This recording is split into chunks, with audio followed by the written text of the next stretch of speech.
All right, I think we are live. Let me just make sure. Okay, okay. Okay, I think we're live, but we're just gonna go ahead and get started. Okay, perfect. So, how are you? I'm good. Good. How are you? Good. Okay, so I just want to start off by saying thank you for being on my live right now. I think it's really cool that this kind of segment is geared towards my live right now. I think it's really there. We go. That this like let me just check. Okay, You know you're live. Technology, but it's really cool that you're on this live right now because I really wanted to get your take on really hiring and what you see in your business and then in your client's business as far as what's corporate versus small business hiring. So I definitely wanted to talk a bit about that. So I'm gonna let you go ahead and introduce yourself, and then we can go ahead and get started.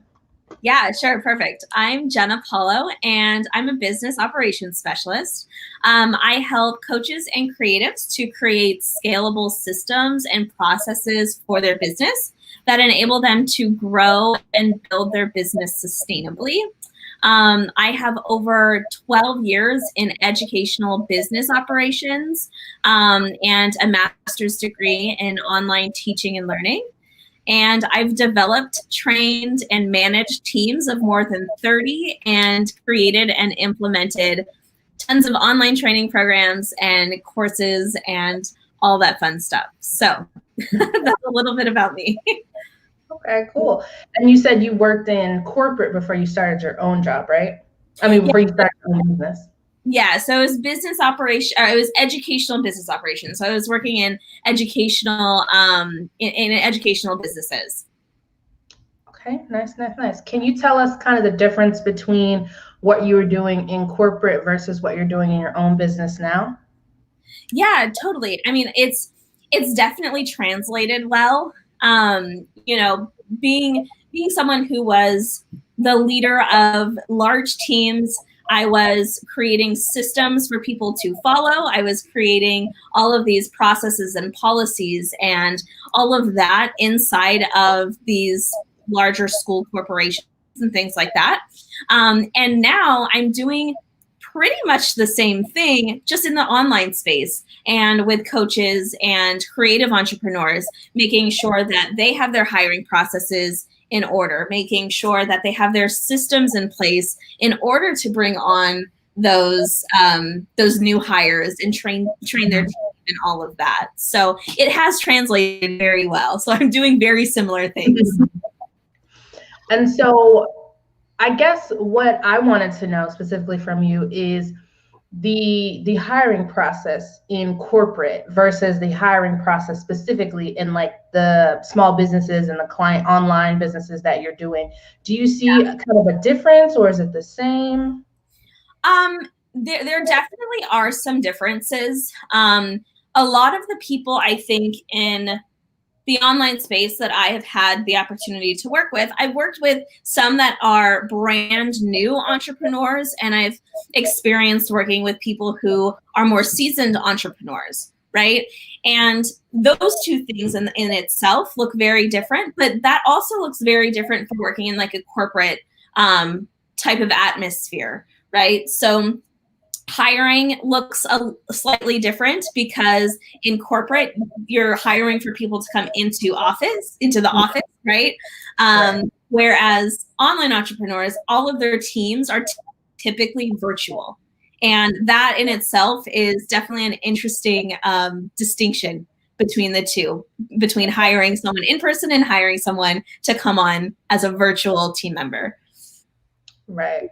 And I think that's true because it's now with everything going on, people are getting more into that remote workspace, and they're kind of, as a kind of rule of thumb, we've always been taught, hey, go for these big companies, go for like, the Fortune 500 companies, when there's tons of small businesses out here that are hiring not just freelancers, but actual like 9 to 5 employees, but they're online. Right. So with that, What do you see? Do you see anything happening in the job market as far as like you and your clients when you're going through like this hiring process right now? Yeah, absolutely. I feel like I've seen more and more people coming into the online space as new, as being new to the online space, coming from like a brick and mortar store or some corporate branch or something like that, coming into the online space as a brand new entrepreneur and not necessarily understanding and knowing the practices of in the online space, because it does look different and applying for jobs looks different. It just does. And going through the interview process looks different too. So I've definitely seen an influx in new what would you call them? Like new people in the online space looking for online jobs, right? I've definitely seen that influx. Okay. Nice. So you're seeing more people trying to get online. Are you seeing that they're more like freelancers? Because I know we talked a little bit before and we were talking about like VAs, which are virtual assistants. And then we were talking about different kind of freelancers. But what about the people that are looking for, maybe they're looking to get into more of startup businesses, but they want that consistency, that 9 to 5? Yeah, I've seen both for sure. I've definitely seen both. And just depending on whom I'm working with, right? So I would say a lot of the coaches and creatives that I'm working with, they're more inclined to bring on a freelancer or a contractor. But depending on where they're at in their business, if they're a very established business, we've brought in people, they're hiring them as employees, right? Like a 9 to 5 employee. So it really depends on where the business is and like its evolution, right? It depends on which team member they're going to bring in. Yeah, because when I've worked with clients before, it's always, okay, what large company on LinkedIn can I find? But I'm also, like you said, there are large small businesses that actually hire employees and they hire people and they work remotely. And the CEO of the company could be in, like, I don't know, California, but everyone else on the team is in Virginia or Georgia or something like that. So I think that's really good for the audience to know that you don't have to just go for these Fortune 500 companies. You can also Google, LinkedIn, just search for the small but large businesses. Yeah, absolutely. And that's the beauty of the online space, is you get to work with people that you would have never worked with before, right? Like you can work with people across the globe and still be productive, right? You can still be productive in your work. The company can be productive in producing an income and all of that. So, I think that there's beauty in the online space for sure. And so now I kind of want to get specifically into the interviewing space. So do you have a particular like interview style that you like to teach your clients, or is it just unique to each client because each business is unique? It's usually we sort of use the same framework, but it is unique to each business. But what I tell my clients is that when you're looking to bring on someone and hire, before you even start that interview process, before you do any of that, you really have to get crystal clear on who you need to bring in. What do those responsibilities look like? What do those job duties look like? What does the personality of this person look like, right? You have to have this in your head, what this person is going to be like and how they're going to mesh with the team, right? Mm-hmm. So that is first and foremost, is really getting very clear on what that looks like. But, as they then transition into starting that interviewing process and acquiring and hiring people, mm-hmm. they want to attract people that mesh well with their values, right? That mesh well with the mission of their business, the value of their business, the value they want to provide to their clients, right? So there has to be that, that mesh between all of those things. Cool. And you said actually a couple of keywords that I want to point out for the live audience and then the people on the replay. You talked about having someone that values what the company values, the mission statement, what is the company, what do they stand for? And that's something that a lot of people need to think about when they're interviewing, because a lot of times we go into the interview and we say, okay, I'm just going to look at the front page of the company website, the about, and then I'm good. Yeah. Let's get a little bit deeper. Let's figure out what we can actually say to the hiring manager or to the interviewer that's going to be like, wow, okay, they really looked into this company before they got into the interview. I think that's super important because it shows them, hey, I didn't just hit quick apply on Indeed, but I took some time. Yeah, absolutely. I mean, and that I think is a really important key element to finding the right candidate, right? I mean, if someone needs to do the research, they need to do the research about the company, about what they do, so you can come to the interview informed and you can have a productive conversation and ask questions, like ask clarifying questions, show your interest in the company, right? I like that one. Show your interest. It's not just, hey, I'm here for the job. Let's show a little bit of interest and say, I'm here for this job because, and it's obviously, we got bills to pay and all that, but beyond that, why are you here? Yeah.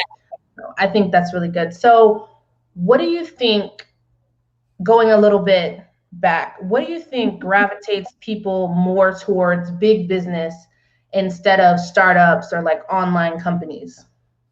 I think it's like established business versus unestablished business, right? So when you think startup, you think, okay, this is a brand new company. Maybe they don't necessarily have all their processes in place. Maybe it's not going to be a smooth transition, a smooth process. Like they're working out the kinks, right? But with a bigger business who maybe has been established for longer, there is a sense of security, I feel like, to some people. But they're two very different experiences, right? I'm not saying one is better than the other, one is worse than the other. They're just different experiences. And it also, it has to align with where you're at too, in your career and in your journey, of where you're going. So neither one is better than the other, right? Right.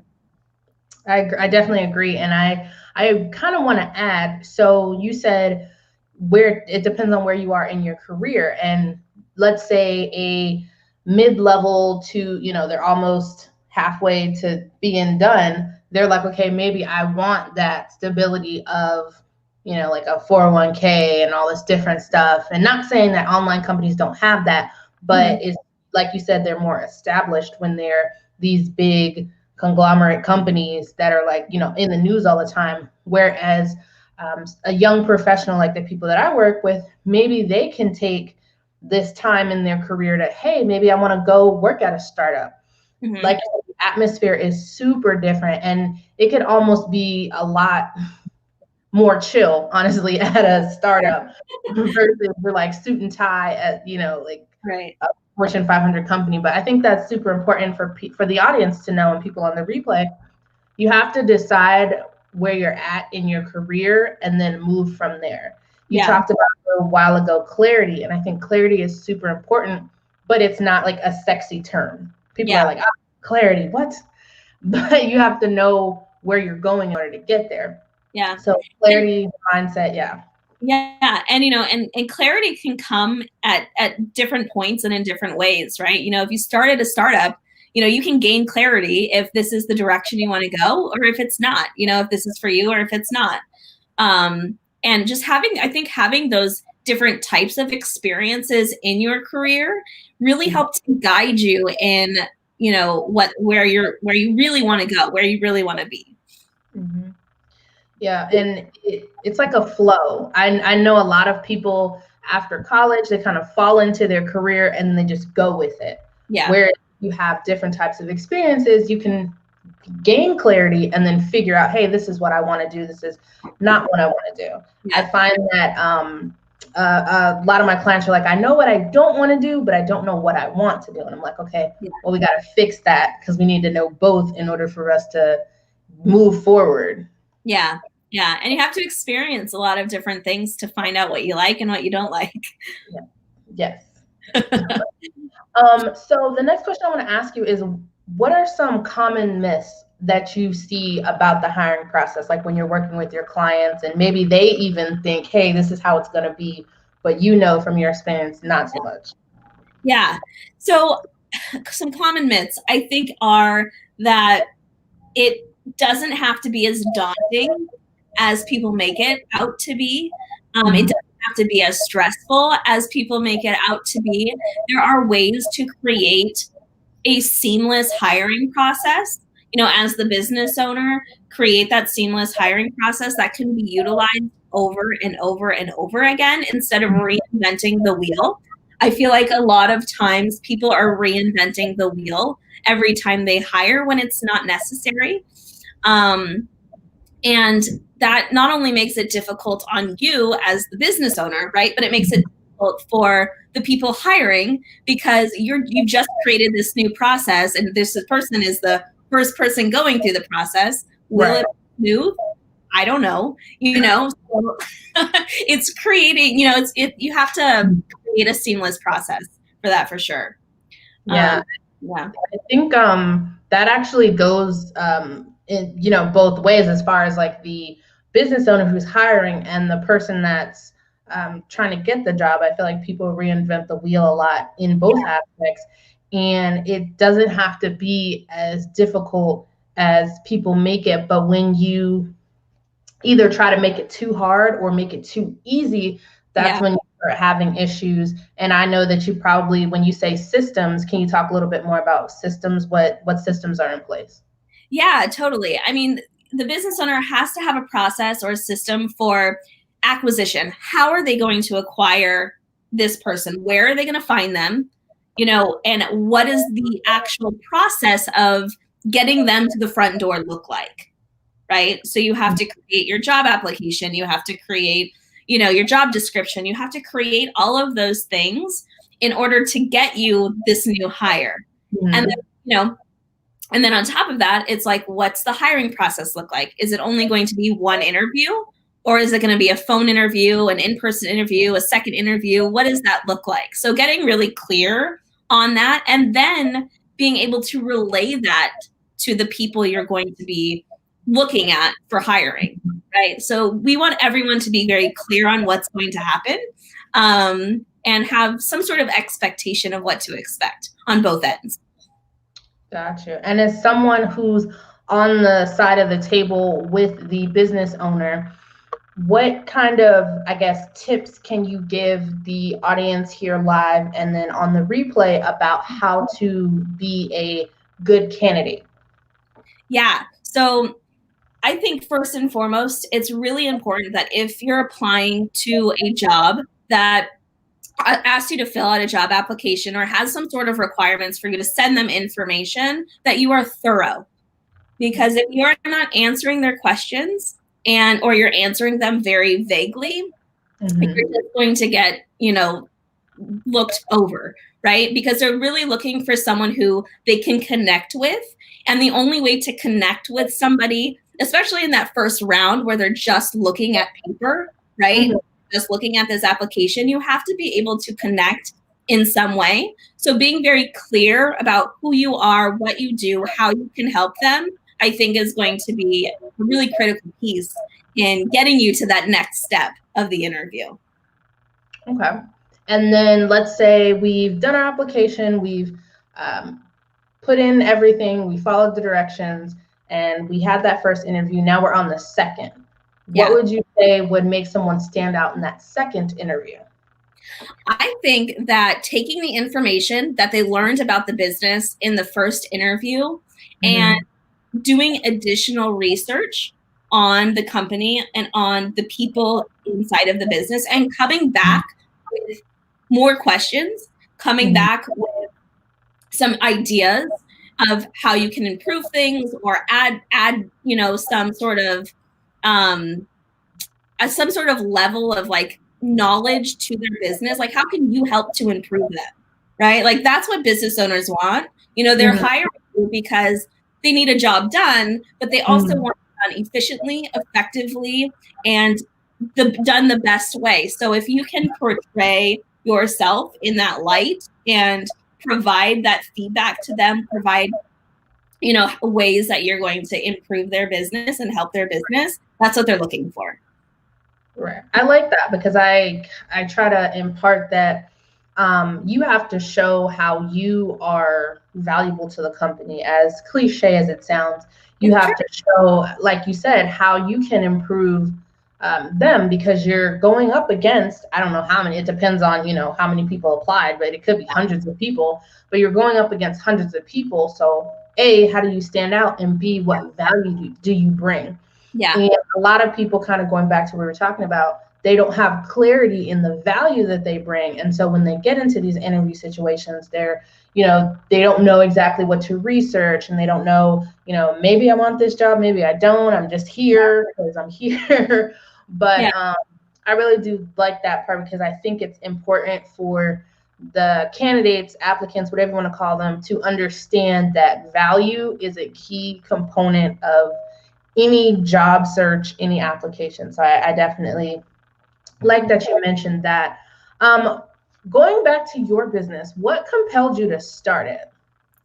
Yeah, so I actually started my business almost 2 years ago now. But, you know, I made that switch because I was not happy in my 9 to 5. I wasn't happy in my 9 to 5 because there was no changes happening, right? I'm someone who wants to take charge, and I'm someone who wants to create opportunity for people and create, you know, an effective business, right? But when you don't have people on your side, or you don't have the support system in order to do that, it makes it really difficult. So that was one piece of why I decided to create my own business, start my own business, so I could provide that opportunity for myself, but then also for the team members that I'm bringing in, right? And for my clients, because that's what I do for my clients, is create like systems and create processes to make their lives easier and make things smooth, and, you know, make it a great business for them, right? Set up their foundation. Because if you don't have a foundation of your business, you know, where are you going to go? You're not going to go anywhere. So exactly. So what profession, other than like what you do now, would you want to attempt? I like to ask that question because it's kind of get you caught off guard. Yeah, that does. I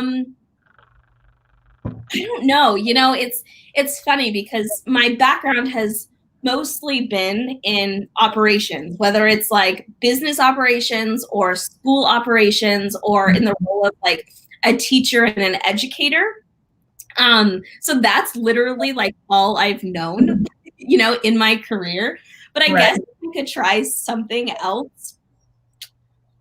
I don't know. I've always been super interested in like design.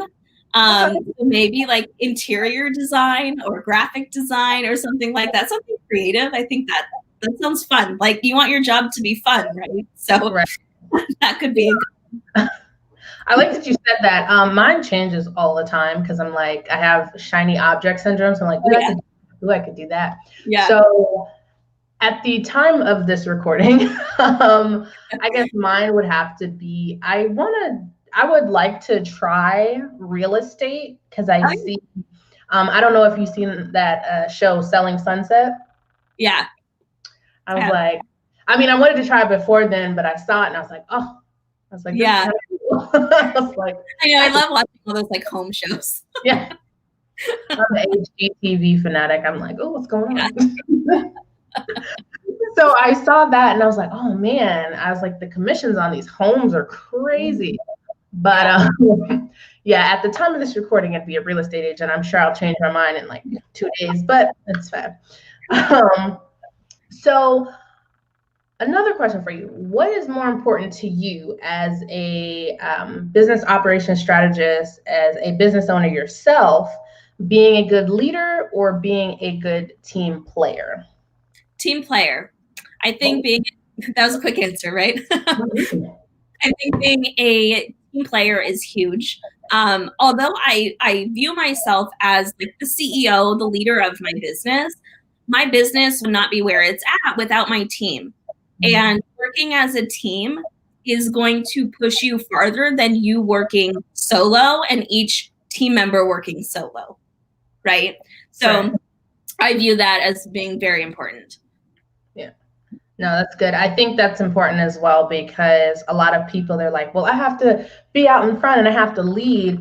But what really shows your character is being able to work as part of a team without the egos and all the extra stuff that comes with it. If you're able to be a good team player, then eventually you'll be able to be a good leader. But you can't be a leader without being a team player first, in my opinion. But that's just I agree. I'm on the same page as you, for sure. How do you continue to learn and stay on top of things in your business? I'm constantly learning new things. I think every day, just with the different types of tools I'm using within my business, the experiences that I'm having with, my different clients, with clients within their own business, through the hiring process, when I'm working with clients, setting those things up and working through that, you're learning constantly. So I think it's important to really soak that in, because where I started 2 years ago is such a wide difference.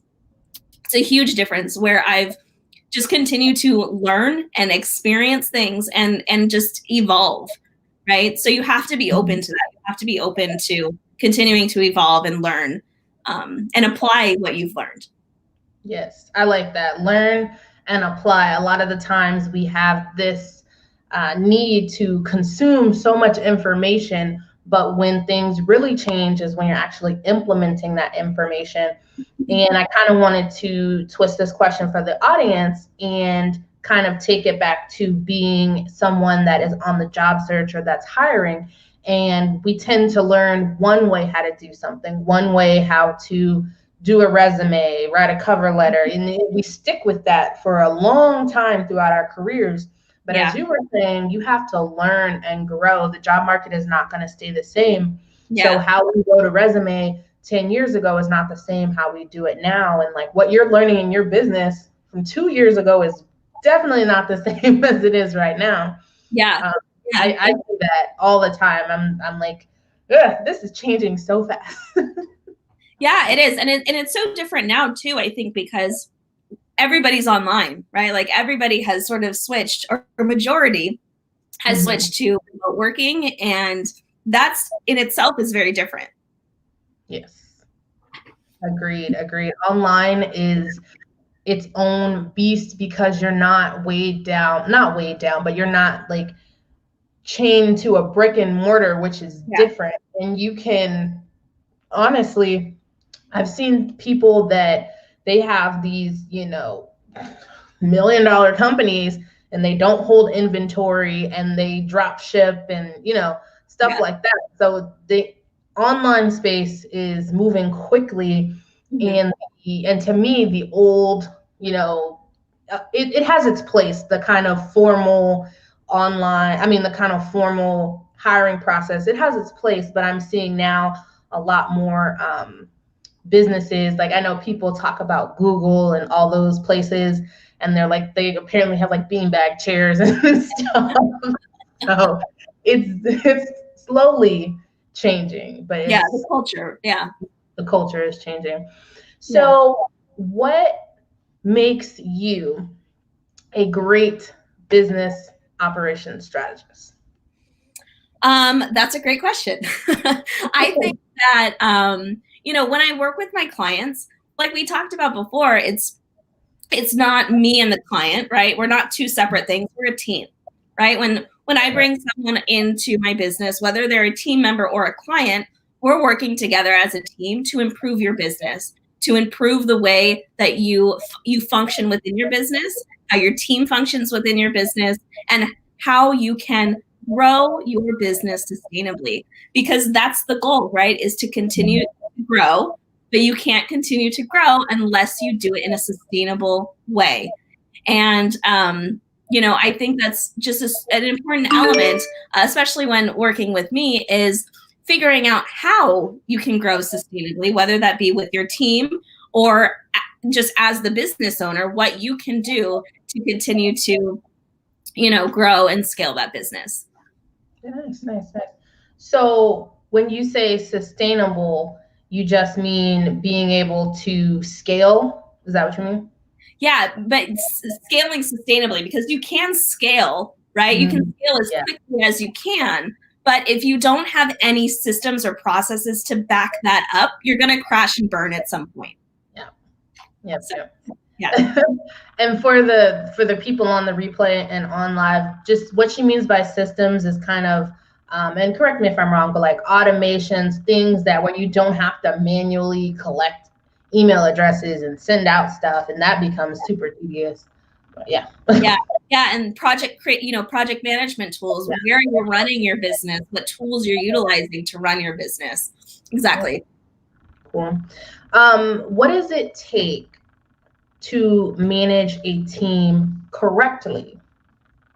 What does it take? I think it definitely takes a lot of listening. It takes a lot of effort from the group as a whole, right? Because you have to get to know each and every person on your team. You have to understand how they work. You have to understand what they're capable of, what they like to do, right? Because you may bring someone on, hire someone for your business, and find that you like them. They're good at some things, but maybe they're not good at other things. It's making sure you have the right people in the right seats.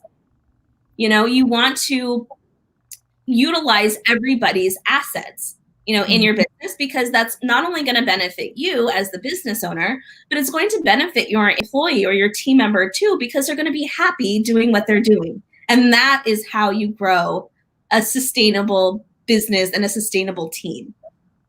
Nice.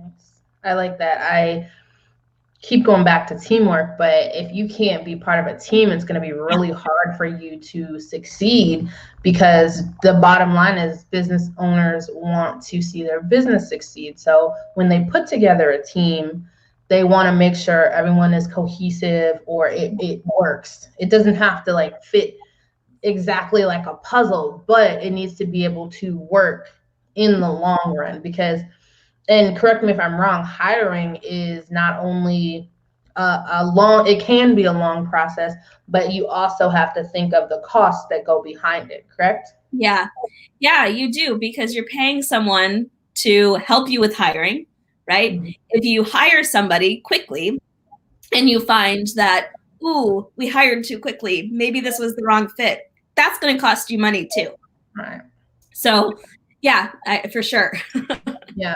And I like to go over this stuff because I don't think people quite get what's going on on the back end. Yeah. And the fact that, a lot of times when you're on that job search, you're like, it's me, myself, and I, and I don't, necessarily care about what's going on back there. But when you understand it, and I find that the more you look into a company and the more you kind of understand them, it's easy to go in there and be like, okay, hey, this is how I can help you. This is what I have to offer.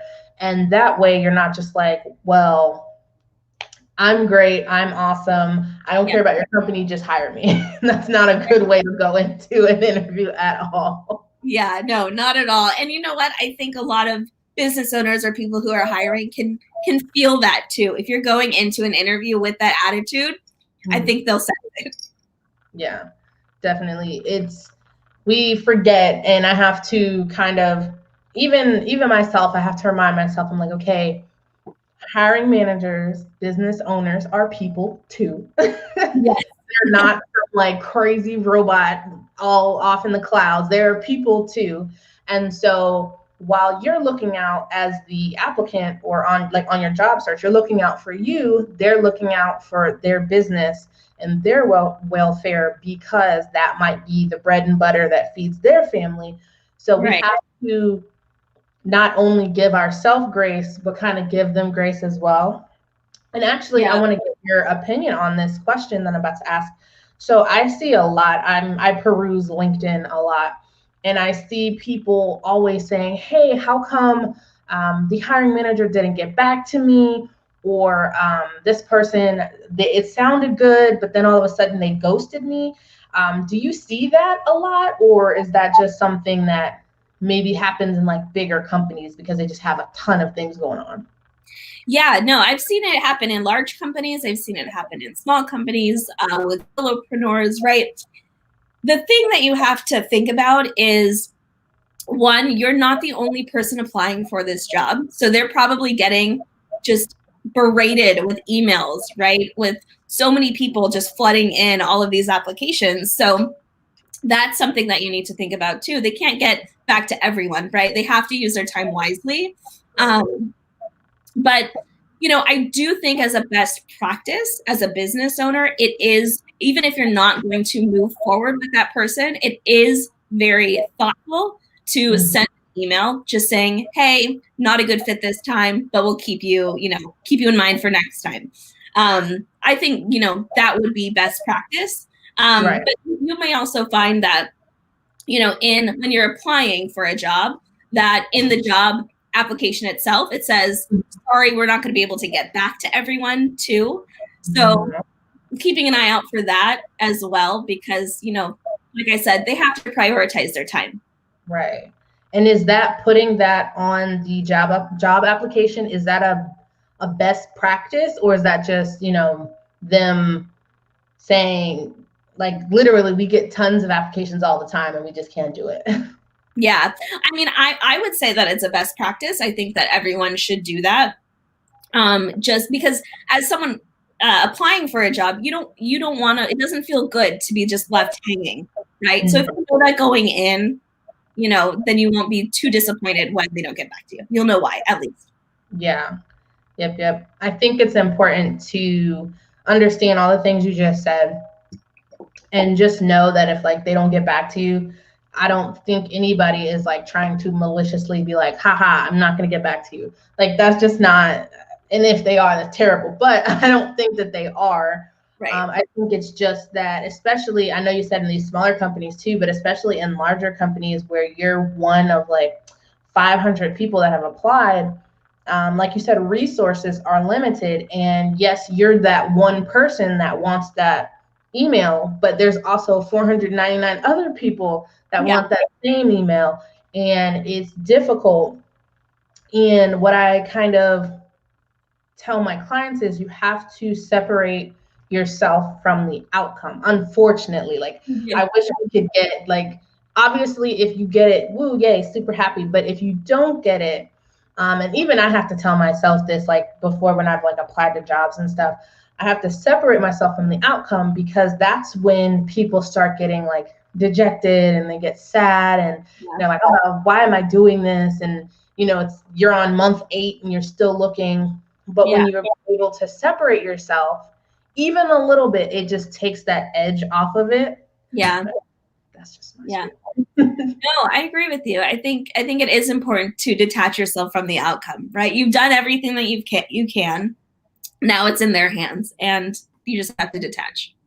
Yes. Yep. So what do you have any interview horror stories? You don't have to say any companies or names or anything, but I just want to know if you've had anybody that you were just like, why did you do that? Yeah, I mean, I've done, I can't even count how many interviews I've done. But the worst ones are always when they come in and they don't really have anything to say. Like, yes, I'm leading the conversation and I'm asking the questions, but I'm getting one-word answers, or I'm getting, like, I ask for more detail and they can't give me any more detail. So it's like, if you're going to come to the interview, first of all, like we talked about before, do your research about the company, have a list of questions. You know, the best interviews actually that I've ever had is when people have brought lists of questions. You know, they have a list of questions because they've done their research, right? And we can have a really productive conversation. And that helps me to really see what kind of person you are, what kind of employee you can be, right? And really get to know them and how they can fit with the company because they've done their research. They've done the research. Nice. Yeah, I think that's like a nervous fear of everyone is when you get in there and you just don't know what to say. Yeah. You start stumbling. And I know it's like people get very nervous in front of, like, especially if it's like 2 or more people. Oh, forget it. But there's something about being on the other side of the table as someone that's, you know, looking for a job. When you go in there, some people are super confident and then others are just really nervous, and you almost have to look at it as it's just a conversation. Yeah. You questions, you're talking back. And the reason people get nervous is because they are kind of, I guess, in their shell, to me. Because even I, like, at some point, if it's something that I really want, I'm like, oh, I'm super nervous. But that's just because I have like excited energy rather than I'm like, oh my gosh, what is this? But yeah, nervousness is not good. It makes you feel like sweating. You're like, ugh. Yeah, I mean, it's definitely very uncomfortable to, you know, go into an interview really, really nervous. But, you know, I think part of it is the interviewer has to make you feel comfortable, right? Like if you feel comfortable with the interviewer, then you're more likely, more inclined to come out of your shell a little bit. Yeah. And when I've interviewed people before, I try not to be like that stone-faced, like super serious, because I know how it feels when you go in there and people are like mean mugging you. And you're like, okay, well, I guess I'll just sit here and just not move. So I kind of like smile at people, you know, get a little rapport going. Definitely, that's a good way to interview, in my opinion. Yeah, I agree. So last few questions, because I know we're almost on the 45-minute mark, but what does, for the people, we've applied to the job, we've gone through the first, second, third interview, what does a successful onboarding look like? Onboarding, I love that. Onboarding is my favorite thing. So it's so important that, again, you're asking questions, but the person who has hired you should have a training created for you. What does that training look like? Whether it's you're watching videos, whether it's you are shadowing somebody, right? Like whatever that looks like, making sure that they have access to that training. They know what the expectation is for their onboarding. They know what their action steps are so that they feel confident, right? You want the person you've hired to feel confident when they come in. So giving them the tools in order to feel confident during this onboarding phase is going to be really critical. And I think that the training piece is what really, really elevates it and takes it to the next level, is having a solid training created prior to this person coming into the business. Yeah, I think that's super important as well, because you want to succeed, as you want the person to succeed as the business owner, but also the person wants to succeed. And so when you have these set expectations, these trainings, it's easy for both sides to take a win instead of just coming in and kind of expecting someone to already know all the stuff you want them to do. Yeah. So I think that's super important as well. And so what does in a successful offboarding look like? I think offboarding, you have to have a conversation. You have to have a meeting, you know, whether the employee is leaving on bad terms or maybe on their own terms. Either way, you should have an offboarding meeting with them to chat about what their experience was like so that you can, as the business owner, truly understand the reason that they're leaving and then apply that knowledge when you're training new people, Nice. right? What was their experience in the company? What was good? What was bad? What can be improved upon? That's where you're going to, as the business owner, get really good information to create better processes for your team, for your incoming team. Nice. Okay, you're giving us good information for like business owners and the people searching for jobs, so it's good. A good balance.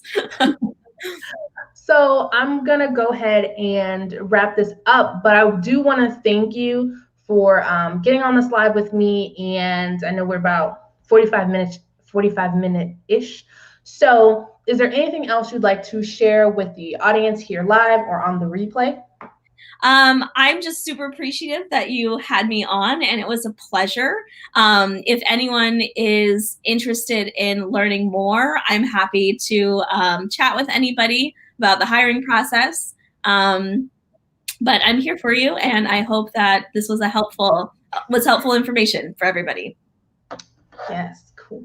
And so you're at the Jena. Yeah, the Jena Paulo. That is my Instagram handle. You can find me there. Yep. I was trying to type it in as we talked. Yep. Yeah, so you can find her there, guys. And if you have, especially if I've got any business owners on the live or on the replay, you guys can check her out. She is a great business operations strategist.